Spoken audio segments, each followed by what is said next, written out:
Hey everyone, and welcome to another video of Terraform. My name is Tia from DevOps Easy Learning, and today we'll be going through Terraform local state file. That means we're trying to understand what is Terraform local state file, right, compared to the remote state file. That in Terraform, we can basically have we can store our state file. We can decide to store our state file local, or we can kind of decide to store our state file in the remote location, right? And what I'm going to show you guys today, it is not the best practice on how to store the state file.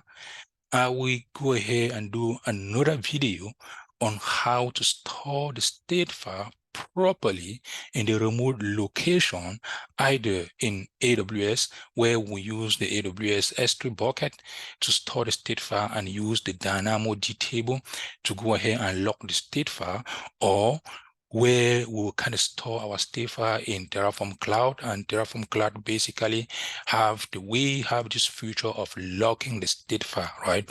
Or also how to go ahead and store the state file in Azure storage container. And the Azure storage container basically come with everything, right? That means if you are using Azure, you don't basically need any DB like the DynamoD table that we use in AWS to lock the state file.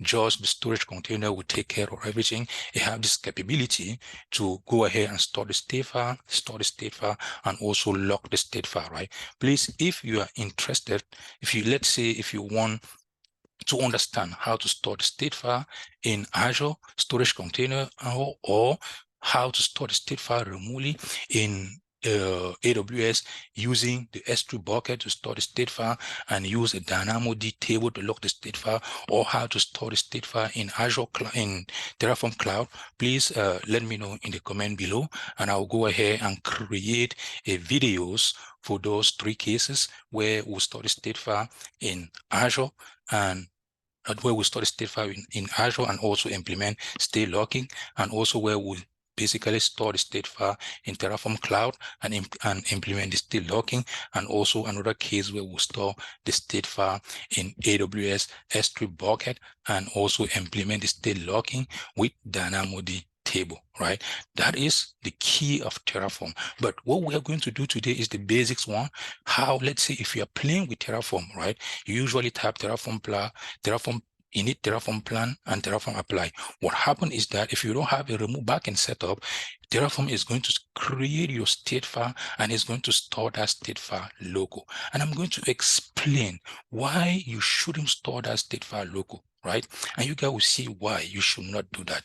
Let us jump into that. If you're clicking on this logo here, basically, it is going to take me into GitHub repository, and I'll also make sure that I put a link to this repository in the description of this video, so that if you want to go ahead and follow the same thing that I'm doing, you can go ahead and do it without any issue.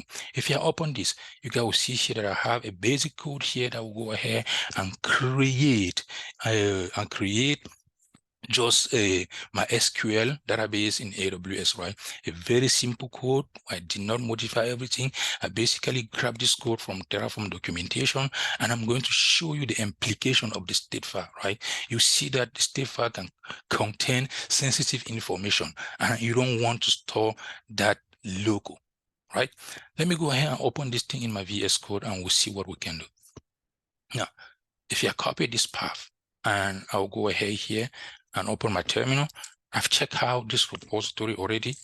If you type like pwd here in my local, let me kind of move to the root. If you type ls, I'll go ahead here and move into my code here. I need to move to where I can have this code. I'll cd into code, and if you type ls, I have that repository here called Terraform Del. If you guys check in the repository, it is indeed Terraform Del. And I am at the root of that repository, which is this. I can go ahead now and cd to the path that I copy, and pwd, you guys can see that I am in Terraform local state. ls, I have the main.tf. I can go ahead and type code here and open my VS Code in this particular location. And if you click here, you guys can see that this is indeed the code that have in my GitHub account. Now, let me explain the code a little bit here. What it's doing here is that we just go ahead here and set up what we call the Terraform block, where we kind of define the provider that we want to use and also the required Terraform version that we want to use, right? And here we kind of tell Terraform where we want to deploy this. That, hey, we want to deploy this in AWS, and here we have a resource here to go ahead and create my SQL instance in AWS, right? Now, as you guys can see here, we basically have the instance class, and here we have the username, which is just food, and also the password, which is just full bar, right?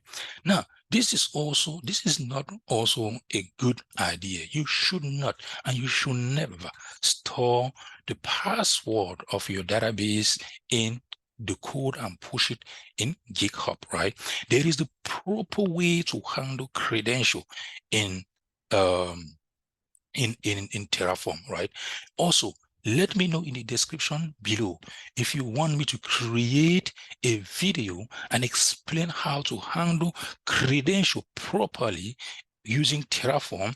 And what we'll be using here is that we'll use the AWS secret manager to store our credential, and we'll pass those credentials at runtime in our TF configuration using the data source parameter, right?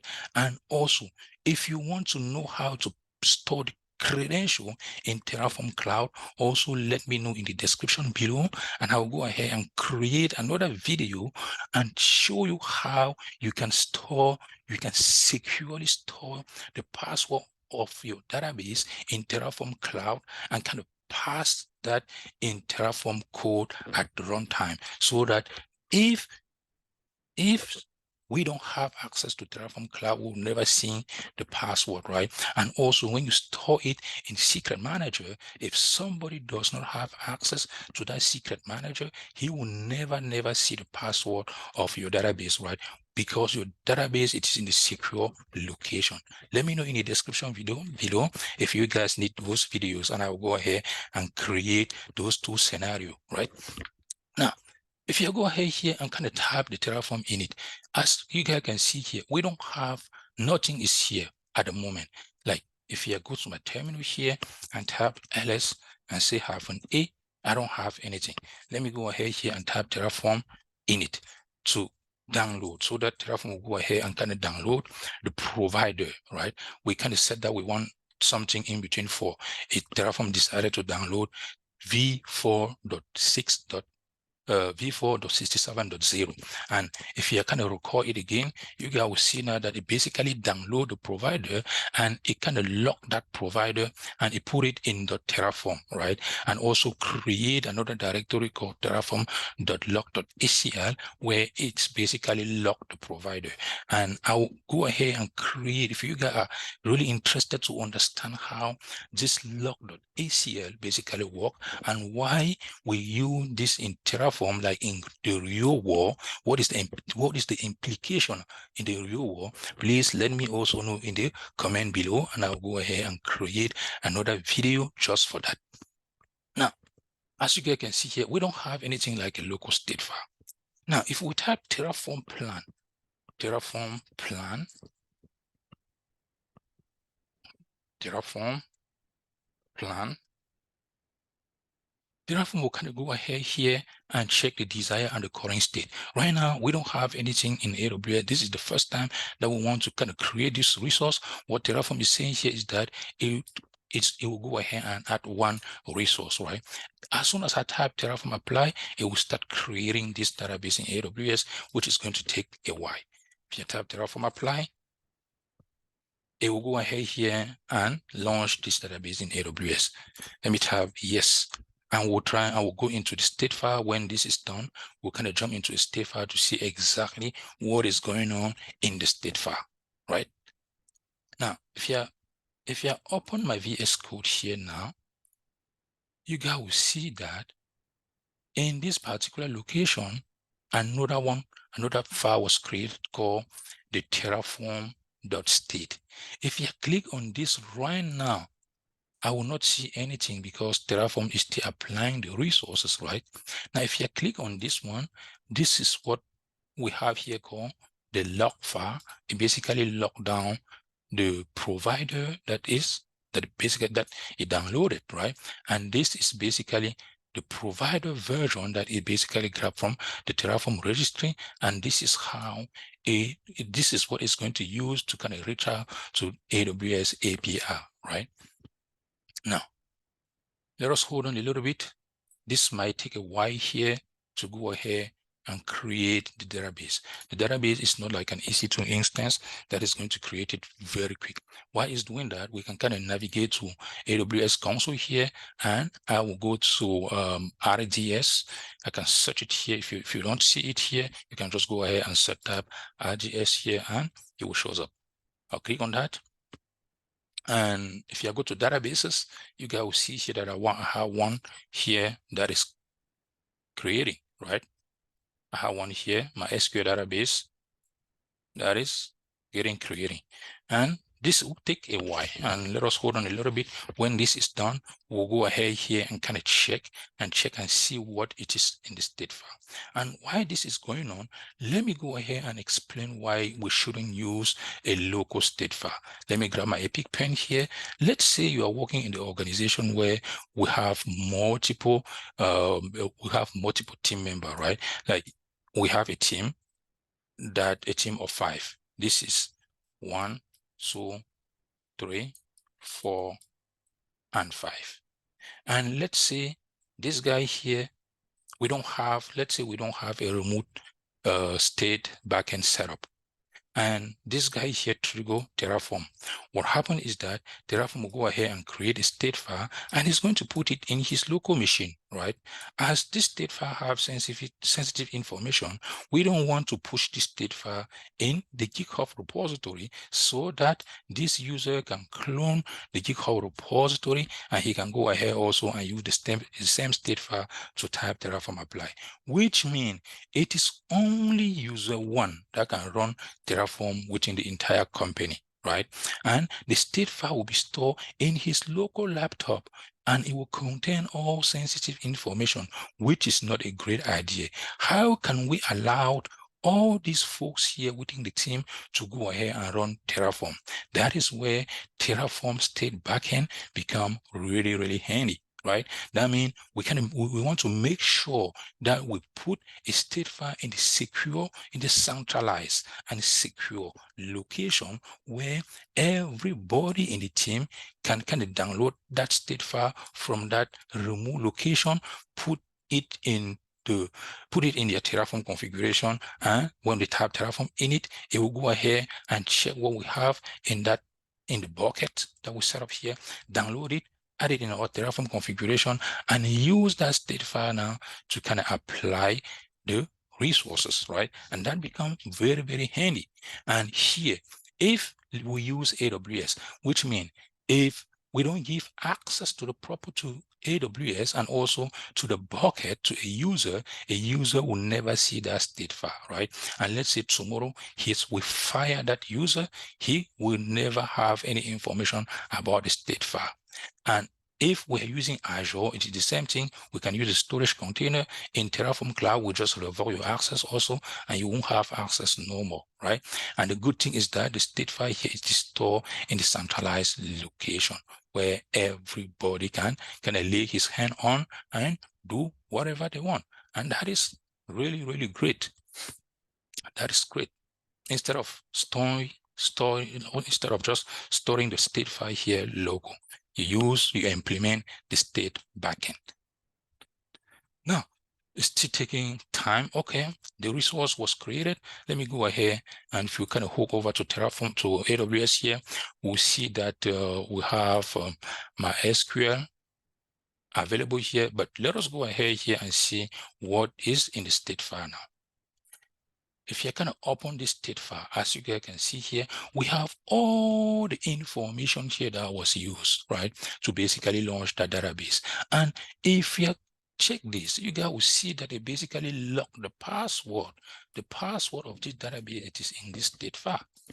If you click on the state file and type Control F to search, paste the password. As you guys can see here, the password is there called bar, which is not great. This one, it is a sensitive information, and we don't want this sensitive information to be stored local in the state file, right? We want this to be locked down somewhere in a remote location. As you guys can see, the state file basically record every single thing that we launch in AWS. And this is what we call the desired state of Terraform. And the current state, it is whatever we have in AWS.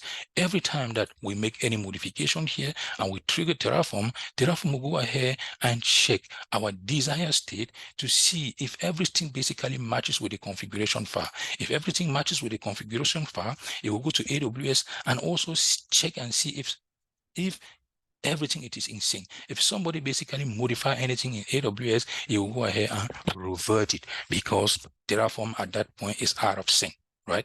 And if everything looks good, that's where Terraform will tell you that there is no changes because it is using the state file. And basically, as you guys can see, this default here, this is the name that Terraform basically use to lock all these arguments, to lock everything that is going to create in the state file. That means, and this name should be unique in your Terraform code, right? If you create another resource and put this name again to create another MySQL instance, it is going to fail. For instance, if you copy this and say you want to create a second one and put this, Terraform will never allow you. You can put this one either 1 and you put this one 2, right? As you guys can see, this name here, it is unique.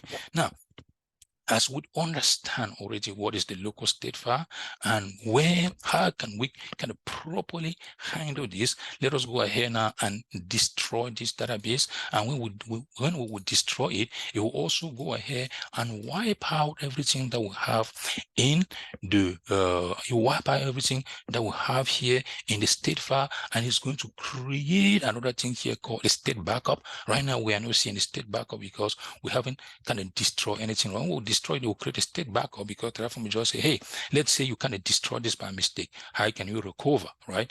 And it will create a state backup and put all this configuration in there before it wipe out this in AWS. Let us go ahead and do so. I will not save this. I will go ahead here and type Terraform destroy, and this is also going to take a while. Terraform destroy.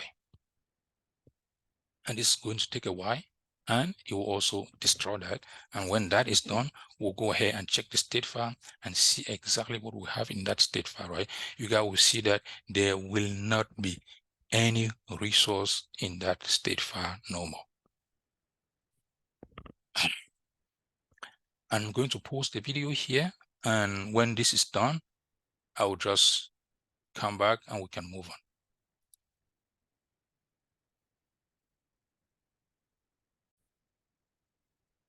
Okay, the destroy is done, and let us check the state file now and see what is going on in there. If you kind of click here, and as you guys can see here, we destroy everything. This is our TF configuration. And here in the state file, we don't have anything, right? And it basically created a state backup, as I mentioned earlier. And if we check, we still have that password there called bar, right? Bar. Now, that's it for this video, guys. I hope this was really informative, and I will talk to you guys next time. Bye-bye.